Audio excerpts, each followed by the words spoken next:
December 16, 1773, Boston Harbor, 342 chests of tea. That 9,000 pounds worth of floating leaves was the sucker punch. But Parliament had just thrown a corporate bailout party, and the colonies showed up dressed as Mohawks to trash the catering. The British East India Company was drowning in debt after years of mismanagement and war. Parliament, desperate to save the mega-corporation.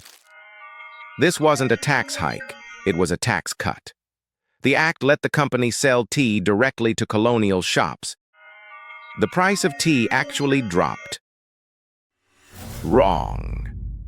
The colonists saw the fine print. The monopoly crushed independent traders, and the 3 pence per pound tax from the old Townsend Acts was still there. For a decade, the rallying cry had been, "No taxation without representation." Colonial merchants like John Hancock had built fortunes on a black market for Dutch tea, dodging British taxes entirely. So when the ships Dartmouth, Eleanor, and Beaver docked at Griffin's Wharf in late November 1773, the royal governor refused. For 3 weeks, Boston stood at a standoff. The tea sat in the holds. It did not. On the night of December 16, Samuel Adams gave the signal. A group of men, faces smeared with soot. They worked fast, splitting open 342 chests with axes and dumping the leaves into the salt water. No one was killed, but the message was unmistakable. The colonies would rather destroy property than accept a tax they didn't vote for. They chose the worst possible option. On November 28, 1773, a ship named the Dartmouth. It wasn't just cargo. It was a political grenade with a very short fuse. 2 more ships, the Eleanor and the Beaver, followed soon after. They assumed wrong. The man holding the match was Massachusetts Governor. Hutchinson's loyalty to the crown was matched only by his talent for terrible decisions. He refused to let the ships leave without paying the duty. The law required the tea to be unloaded within 20 days or customs. He also knew the colonists would rather burn the harbor than pay a tax they hadn't voted for. The Sons of Liberty, led by Samuel Adams and his crew of professional agitators, called massive public meetings at the Old South Meeting House. The consignees, the merchants appointed to receive the tea. The governor was ordered to let the ships leave. The clock was ticking, and every day the tea stayed in the harbor. The tension ratcheted higher. The Dartmouth's 20-day window was expiring at midnight. If the tea wasn't unloaded or returned by then, the colonists had a choice: submit to the crown or do something absolutely insane. That evening, December 16, 1773, roughly 7,000 people packed themselves into and around the Old South Meeting House. They weren't there for hymns. They were waiting for a final answer from Governor Hutchinson, who had retreated to his country estate in Milton, miles away. The crowd sent messenger after messenger, begging for permission to let the ships leave without paying the duty. When the last message arrived, Samuel Adams stood up in the packed hall.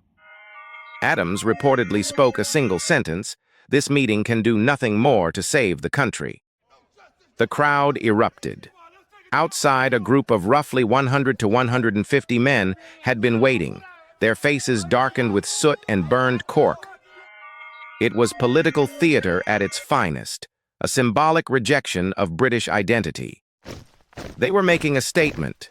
The men moved in 3 coordinated groups toward Griffin's Wharf. For the next 3 hours, they worked in near silence. They hauled 342 chests of tea up from the holds. The operation was eerily disciplined. No violence against the crew, no damage to the ships themselves. Just tea, 92,000 pounds of it, pouring into the salt water. A witness later described the harbor looking like a giant, had brewed a massive cup of tea, and then thrown the pot in the trash. Asterisk. But what happened next was completely unexpected. Lord North, his prime minister, had bet the empire's authority on a single tax policy, and the colonies had just thrown it into the Atlantic like yesterday's garbage. They saw a direct assault on the Crown's sovereignty, and they decided that Massachusetts, specifically Boston, needed to be made an example so brutal that no other colony would even think of pulling a stunt like this again. The colonists, with their talent for devastatingly accurate branding, immediately renamed them the Intolerable Acts. The first and most vicious punch was the Boston Port Act. No ships in, no ships out. All trade stopped until the East India Company was repaid for every single chest of tea that now sat at the bottom of the harbor. Boston was a city built entirely on maritime commerce. It was an economic siege designed to starve the population into submission.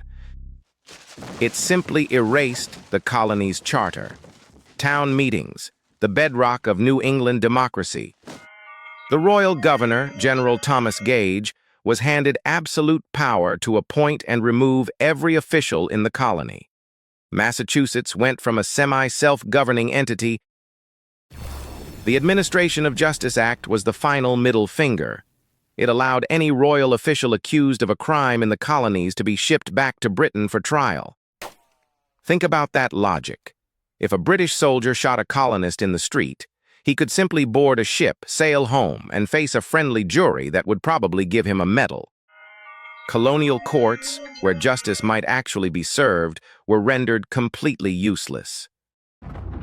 But here is where Britain's plans spectacularly imploded. They intended these acts to isolate Massachusetts. Instead, the opposite happened. The other colonies saw Boston under siege. If Britain could erase one colony's government and starve its people, no colony was safe. Convoy after convoy of food and supplies, the punishment meant to isolate Massachusetts actually united 13 separate squabbling colonies into a single cause.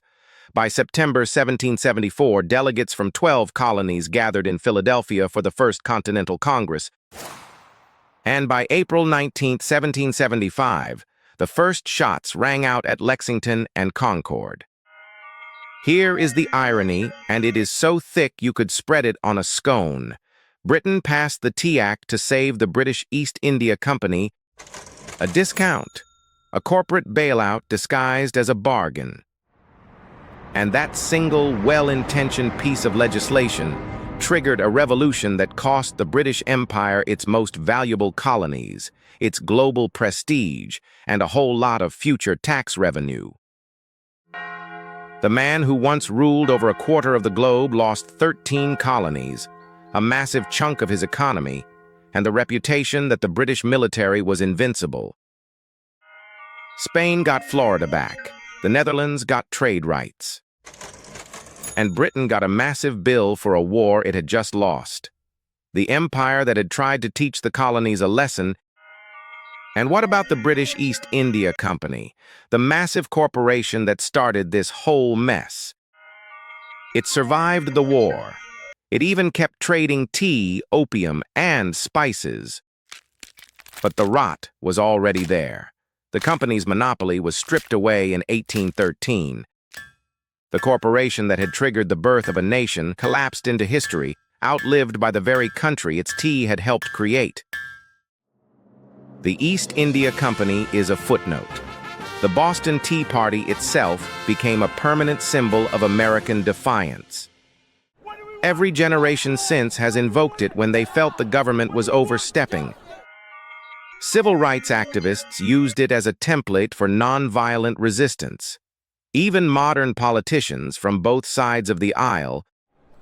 The irony is that the actual event was a carefully planned act of political theater, not a spontaneous riot. The practical takeaway is brutally simple. If you are a government, think very carefully before you bail out a corporation. They were mad about being treated as subjects rather than citizens. They were mad about a system that prioritized corporate profits over human dignity. And when you push people that far, they will dump your tea into the harbor. So remember, kids, when Britain taxed tea so hard a country was born, and also the fact that John Hancock had a warehouse